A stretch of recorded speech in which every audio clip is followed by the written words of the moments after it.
Hello everyone, welcome to my mini blog. আজকে প্রায় অনেক দিন পর আমি আজকে ব্লগ বানাচ্ছি। তো সেই কারণটাও আমি তোমাদেরকে পরে বলবো যে কেন বানাচ্ছিলাম না এতদিন।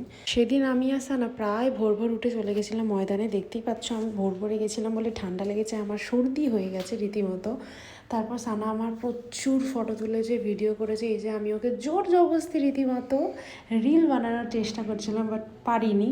তো ওখানে আমরা প্রায় 2-3 ঘন্টা ছিলাম ময়দানে। অনেক ভিডিও বানানোর পর আমাদের খিদে পেয়ে গেছে আর আমরা চলেছি শর্মা স্ন্যাক্সে। এটা হচ্ছে অ্যাক্রোপলিসের পিছনে, দিল্লি পাবলিক স্কুলের একদম সামনে।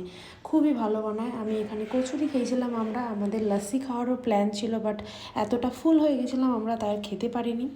এর মধ্যেই কি হয়েছে, বাড়ি ফেরার পথে সানার বাইকটা খারাপ হয়ে গেছে, ওখানে আমাদের অনেক সময় লেগেছে। দেন দুপুরে বাড়িতে খাওয়া দাওয়ার ব্লগটা একদম নিতে পারিনি, কারণ এত বেশি খিদে পেয়েছিল। বিকেলবেলা সানার বাড়ি এসে মুভি দেখছিলাম, কারণ আমরা দুজনই ভীষণ মুভি দেখতে ভালোবাসি। তো আজকের দিনটা এভাবে কাটালাম। টাটা।